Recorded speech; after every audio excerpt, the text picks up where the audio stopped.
स्वागत है आपका मेरे इस यूट्यूब चैनल पर। स्टूडेंट, आज की वीडियो में हम गोस्वामी तुलसीदास, देखिए गोस्वामी तुलसीदास जी का इनका हम परिचय जान लेते हैं। इनकी दो रचनाएं पूछी जाती है, साहित्य में स्थान पूछा जाता है और भाषा शैली भी पूछी जाती है परीक्षा में। तो हम इनके बारे में जान लेते हैं कैसे लिखना है इन्हें। तो इनका जीवन परिचय अगर आपको लिखना हो तो लिखिएगा, नहीं तो नहीं लिखिएगा। पर मैं आपकी जानकारी के लिए ये एक बार देख लीजिए इनको। जीवन परिचय क्या है कि गोस्वामी तुलसीदास का कोई प्रामाणिक जीवन परिचय उपलब्ध नहीं है और उनकी जन्म तिथि, जन्मस्थान, माता पिता और विवाह आदि के संबंध में विद्वानों में पर्याप्त मतभेद है। मतलब कोई कोई विद्वान बोलते हैं कि इस तारीख को, और कोई विद्वान बोलते हैं इस तारीख को जन्म हुआ उनका, और माता पिता स्थान के लिए भी यही होता है अलग अलग। फिर भी तुलसी के जीवन वृत्त से संबंधित जो भी सामग्री मिलती है, तो जो सामग्री मिली उसके आधार पर कहा यह जाता है कि उनका जन्म सन 1532 में बादा जिले के राजापुर नामक स्थान में हुआ। इनके पिता का नाम आत्माराम और माता का नाम हुलसी था। और अब देख लेते हैं इनकी दो रचनाएं। तुलसीदास जी की दो रचनाएं हैं। पहली है कवितावली और दूसरी है रामचरितमानस। तो ये दो आप लिख लीजिएगा, इनकी दो रचनाएं। और भाषा, इनकी भाषा में लिखना आपको। तुलसीदास का अवधी एवं ब्रज दोनों पर समान अधिकार था।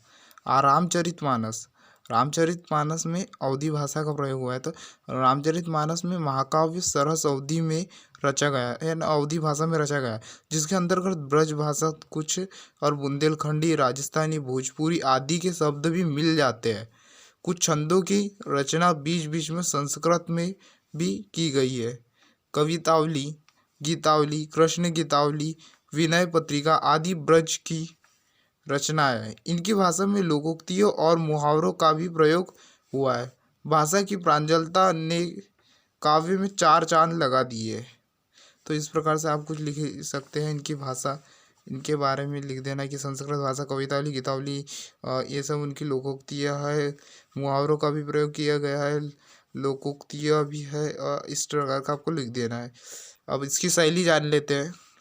शैली, तुलसीदास ने अपने पूर्ववर्ती कवियों की संपूर्ण शैलियों का प्रयोग अपने काव्य में किया। प्रबंध शैली का प्रयोग रामचरितमानस में किया है, जिस पर जायसी की दोहा चौपाई वाली पद्धति का प्रभाव है। विनय पत्रिका में गेयपद शैली है। दोहा में रचित है। कवितावली में कवित्त है। सवैया शैली का प्रयोग हुआ है। वारवाय रामायण में छप्पय शैली का प्रयोग किया है।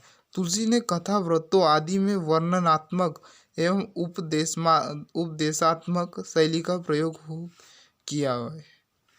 तो इसमें शैली के जो प्रकार आते हैं, ये कुछ इस प्रकार के बताया गया है।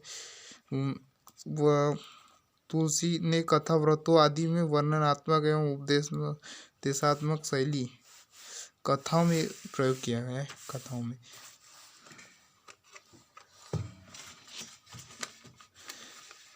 इनका साहित्य में स्थान है। गोस्वामी तुलसीदास लोक कवि हैं। उनके काव्य से जीने की कला सीखी जा सकती है। वास्तव में तुलसीदास हिंदी के श्रेष्ठ कवि थे। सूर तुलसी शशि कहने में कोई अतिशयोक्ति नहीं है।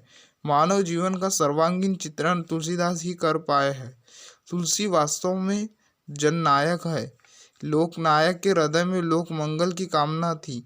यद्यपि उन्होंने स्वांतः सुखाय काव्य की रचना की है, परंतु वह काव्य परांत सुखाय है। तो इस प्रकार से आप साहित्य में स्थान भी इनके बारे में लिख सकते हैं कि लोक कवि है, उनके काव्य से जीने की कला सीखी जा सकती है। और इस प्रकार देख लीजिएगा आप। तो ऐसे ही महत्वपूर्ण प्रश्नों के उत्तर जानने के लिए चैनल को जरूर सब्सक्राइब करें। वीडियो पसंद आई तो वीडियो को जरूर लाइक कर दीजिएगा। धन्यवाद।